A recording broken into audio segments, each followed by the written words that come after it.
Sister, my question is found in Ecclesiastes. Ecclesiastes? Yes. Ecclesiastes chapter number 7, verses number 15, 16, and 17. If you allow me. Yes, so Ecclesiastes chapter 7. 7, 15, 16, and 17. Yes. It reads as following, Sister. I have seen everything in my days of vanity. There is a just man who perishes in his righteousness, and there is a wicked man who prolongs life in his wickedness. Do not be overly righteous, nor be overly wise. Why should you destroy yourself? Do not be overly wicked, nor be foolish. Why should you die before your time? Sister, this is my question. If you could please answer it for me. Thank you so much, sister. All right. So in verse 15, where it says, I have seen everything in my days of vanity. Now, my days of vanity, well, we are a vain thing. We are vain because we are born, we grow up, we multiply, and then what happens? We die. So once again, back to dust. So this body, again, returns to dust, and this we call vanity. Vanity is everything that perishes, that comes to an end, that is finished, that is over with. That is vanity. Okay, so this is why he says here in verse 15 that I have seen everything in my days of vanity, or in the days of my existence. From the day I was born even to this day, everything has been vanity. Everything comes to an end. Youth comes to an end. Your childhood comes to an end. Your adolescence. And now you enter the time of maturity and old age. And this is why he said, everything in my days of vanity. And it says, there is a just man who perishes in his righteousness. And this is true. Our Lord Jesus Christ, he perished for his righteousness, right? Because he spoke the truth, because he preached the truth, and he taught. And he perished physically because of it.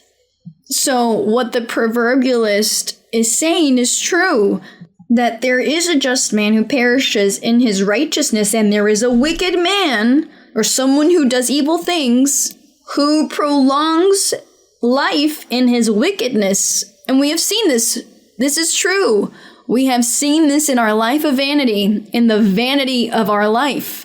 We have seen this. And there is a saying, a popular saying, which is only the good die young. Now, I don't know if there's another saying out there that can express this, but only the good die young. So in comparison here, a person who is wicked, they continue living on for a long life, doing evil things. And so those are the contradictions in life.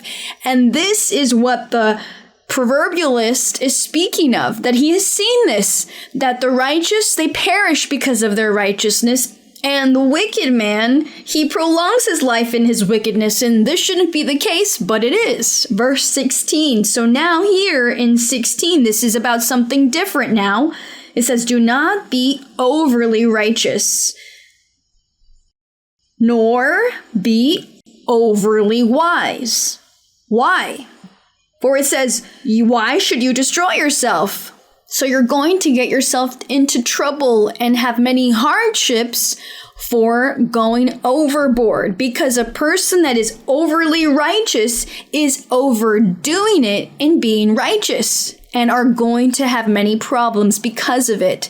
And so perhaps a person who is overly righteous becomes tolerant and say, oh, we must be patient, we must be tolerant, and I tolerate, and I approve of everything, and then everything is a yes, so that you don't hurt anyone or offend anyone or have no problems with anyone. So you say yes to everything and you tolerate it all. So you're overly righteous, and you're going to get into trouble later on, because that other person is going to abuse you and might do things against you and steal from you, accuse you for being overly righteous and not putting things in order.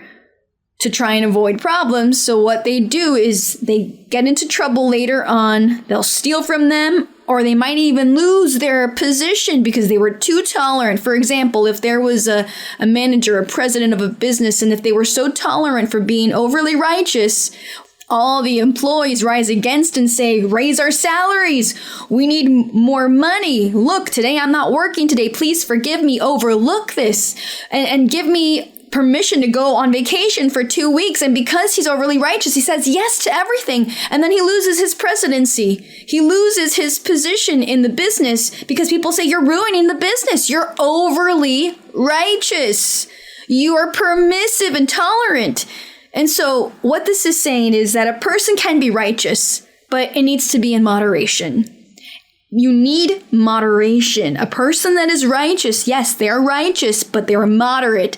And when they need to step in to set expectations, then they do it. You must do it. And so this is why this is saying that you should not be overly righteous nor be overly wise, because you're going to get into trouble later on. And in verse 17, do not be overly wicked. It says, do not be overly wicked, nor be foolish, meaning you are a person lacking wisdom, a person who has no understanding.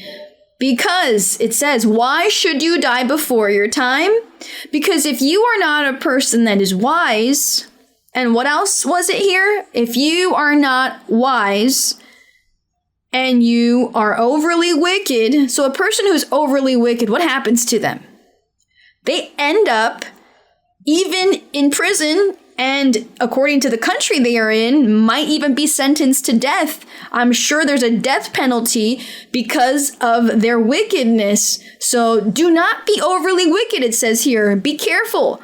So these are the philosophies of life. And this is what he observed with people in the world. All of these things, that if you are too good, it's bad. If you are too wicked, it's bad. So there needed to be some moderation. There needed to be a point of balance in life. In life, there needs to be a balance in our life and in the way that we are, in all of our manners, in our customs, in the way that we do things. Everything needs to have a balance, and we need to be moderate, wise, and intelligent, and have understanding so that we don't go way too over there or way too on this side, but be here in the middle. And this is what this proverbialist, this psalmist teaches us, King Solomon. And God taught him this, to know all of these things in life and what man does, the good and the bad, so that we may learn and be more wise. That's it. Very good. What do you think of these verses? Very beautiful, very interesting.